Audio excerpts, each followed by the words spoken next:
Welcome to another bite-sized episode of the Art of Teaching podcast. This is the first one for 2022. If you haven't heard my full interview with the amazing Dr. Heather Michel, then please check it out as soon as you can. In today's episode, she shared a story about what her life was like as a student, some of the challenges that she overcame, and why education changes people and then people go on to change the world. Here in Australia, we're on a well-deserved teaching break. You may be listening to this poolside or in the car as you drive away for a holiday, or rugged up on the couch in between Netflix binges. However this bite-sized episode is coming to you, I'm so grateful that you would take the time to be with us today. Thank you. For everyone else listening across the globe, I hope that you had a wonderful and relaxing break. My hope is that you will find something in this conversation that helps you to become a better teacher, learner, and leader. Enjoy this discussion with Dr. Heather.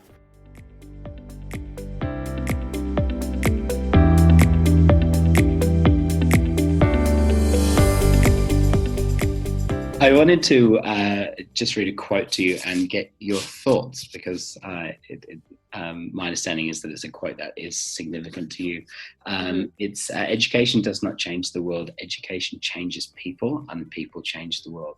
And that's by Paulo Freire. I'm not sure if I pronounced that right. So why is this quote important to you and how do you interpret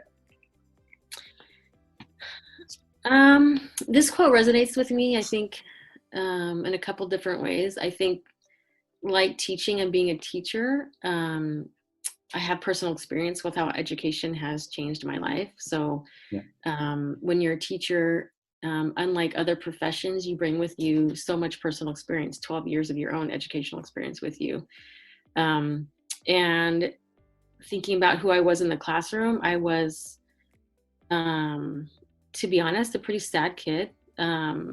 Learning and being at school was really hard for me. I struggled a lot. I was always placed in, remedial reading groups, and I was behind in my math, and I was supposed to repeat one of my grades, the third grade. My sister was going to go on without me, and I was supposed to repeat the grade. And even though I was kind of troubled, I had these, I can pinpoint some amazing teachers that stood out to me in my life, and they saw something in me that I didn't see, and they continually tried to showcase it, and they showed up for me. And, without them, I don't think I would be where I am today. So I think that quote resonates with me first for personal experience. And then second, I think the reason why I got into education really was to join a social movement. Like in my young 22-year-old mind, idealistic as we are at that age, I was, thinking of something to dedicate my life to, something that I knew would help address the societal issues that I saw, and I in myself had experienced on some level. And education to me is that pathway. Like education is what does change the world, and we don't do it by huge impacts. We do it by people, one student at a time, and that's what makes it so powerful.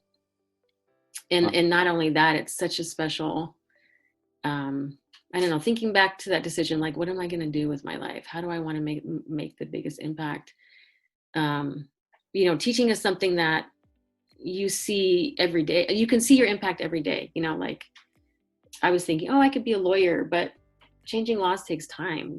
Impact, making a student smile takes 2 seconds. Like, impacting their life or their mood, or that's something that you can feel all the time.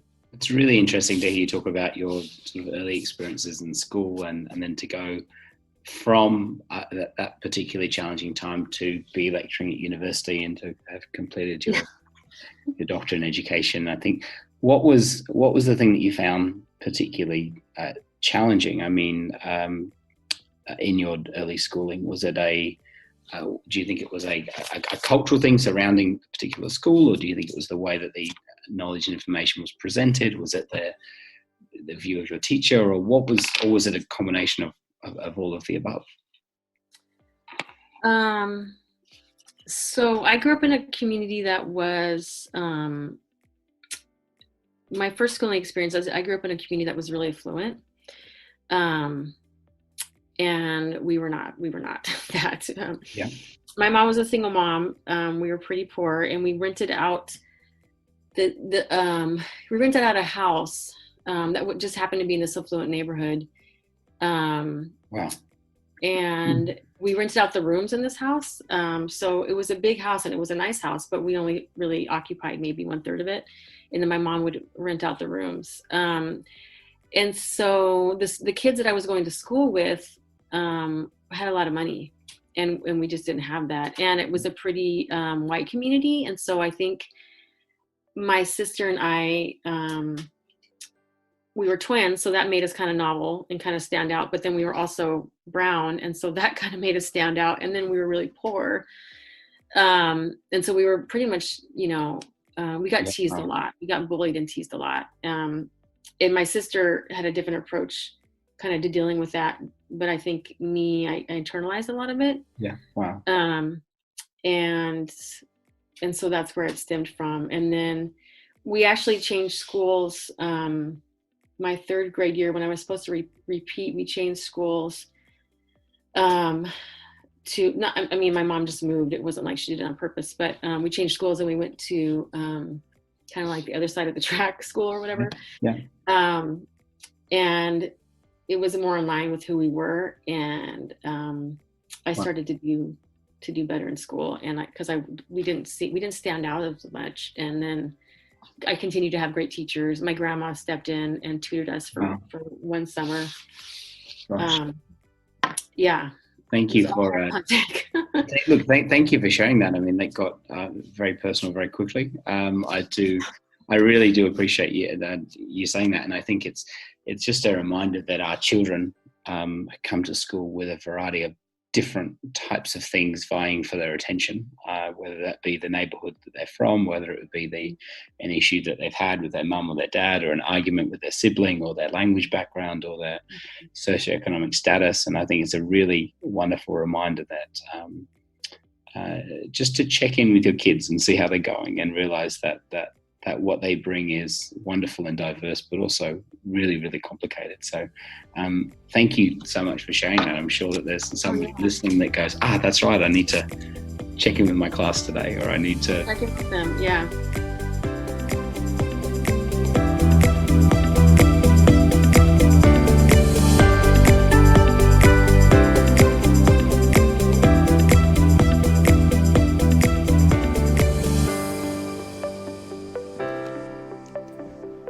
Thank you for taking the time to listen to this episode of the Art of Teaching podcast. I hope that you, like me, got some valuable insights out of our discussions today. For show notes, please visit theartofteachingpodcast.com, and please remember to subscribe for future episodes.